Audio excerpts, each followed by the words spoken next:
he's telling me that he was poisoned here in the physical world. Oh my God. And I saw him taking medication that was laced with something. Yes. Oh my God.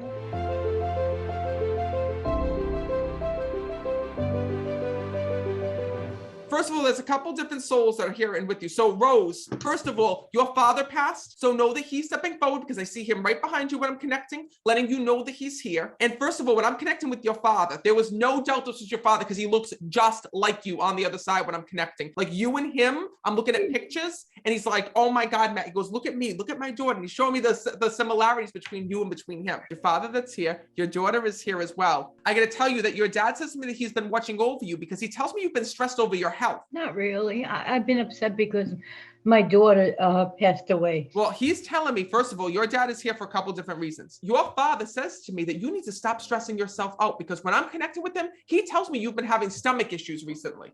And I see all these issues in your stomach. Oh my God. He tells me you were lying to me. You're telling me you're not having health issues. And your dad's telling me that there are all issues in your stomach that you've been dealing with. It's true. Oh my God.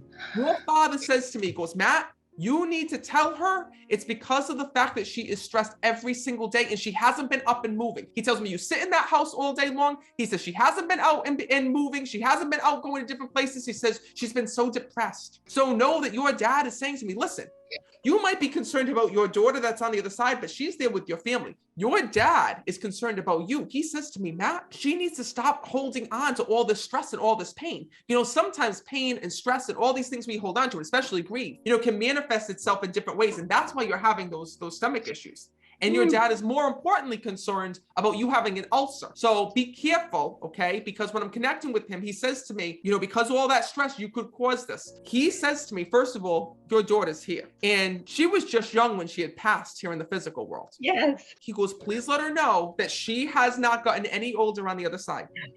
And I'm telling you that because you keep wondering about how old your daughter would be, what she would be doing right now, you know, what would happen if she was still here.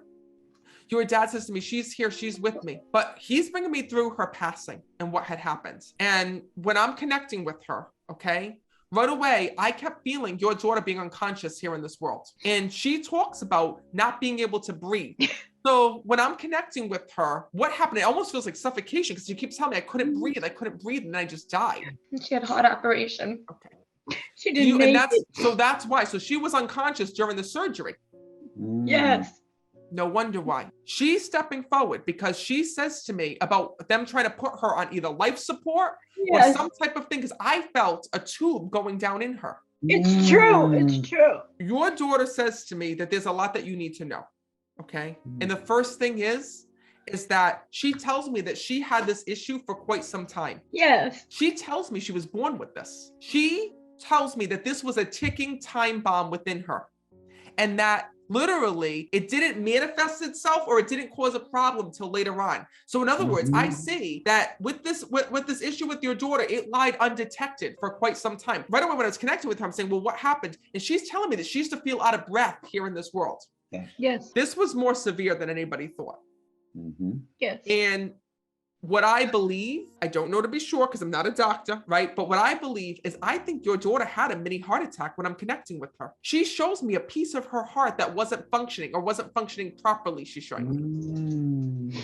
Here's what spirit shows me. When spirit speaks to me in percentages, okay? That always means to me. So when someone's heart beats like 100%, like our heart is being 100% right now, right? When they show me only being 80% or 70%, that means that there was something that happened. There was some type of a trauma. There was some type of a rupture. There was something that had happened before that surgery. She had lupus. Okay. So she had so many health issues. She had 3 mitral valve replacement valves. That's what I'm talking. Okay, that's going to be what it is.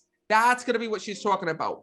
So no, it's your daughter's way of telling you this. She says, you spent my whole life trying to save me, she says to me. Your daughter wants to thank you for that. Because when I'm connecting with her, she keeps whispering in my ear and saying, Matt, I was born sick. I was born always having an issue. I'm going to tell you how it started. Before she even had lupus, okay, before this even came to be, she tells me she always had like a compromised immune system because your daughter tells me that she always used to be that sick kid in school. You said that. Yes. You always told It's me. true. She says, and Matt, she goes, my mom, she says, stood right by me and fought for me and fought for me and fought for me. And it was so hard because you feel like your daughter missed out on so much of her life. Yeah. What's amazing is this. Do you know your daughter said to me, Mom, She goes, even though I was sick, I never felt sick, she tells me. Oh my She God. didn't No. even look it. She didn't even look it. She says, because you always made sure, she says, that I was taking care of it. So know that one of the things is that she says to me this, she goes, Matt, I lived a full life, even though I had more procedures than somebody that was 75 years old, she tells me. She did. She says, and it was because of you. She says, so you pray to God every night for her soul. You pray to God that she's there. This is her way of acknowledging that she is there and she's with you. And please know that she is with your father. She says to me, Matt, she goes, if there's one thing I can tell my mom, it's not to cry over me, not to cry over me. She says, and every day that goes by, she says, please know that my soul is always and forever with you. Please know that also your brother-in-law is here. Oh my God. He said to me when I'm connecting that you were hoping that he would come through today and you were hoping that he would step forward and speak. Oh my And God. I gotta tell you something. He shows me on the other side that he was a clown here in the physical world. Because he's even teasing me when I'm connecting with him. But what's crazy is when I'm connecting with him, he's telling me that he was poisoned here in the physical world. Oh my God. Oh my God. Oh my God. He just showed me, he goes, Matt, he goes, I was killed. I'm like, what happened? And I Oh my saw Oh my God. God. him taking medication that was laced with something. Yes. Oh my God. He's here. We never knew who did it. This is the hardest thing, is he says to me when I'm connecting with him, he goes, Matt, he goes, I need to step forward to my family. When I'm connecting with him, he shows me that he was addicted to pain pills here in this world. I keep seeing pain pills, pain pills. He's saying to me, Matt, he says, this is something that I tried to hide away from everybody. Nobody knew I had this issue, he's telling me. Unfortunately, nobody will ever find the person who had given him those pills. Oh my God. No, I couldn't. Please let them know, Matt, that every day that goes by, I am there and with them. Please tell my family that I'm okay. He says, and please let them know that I am safe and at peace. All right, I'm gonna leave you with that.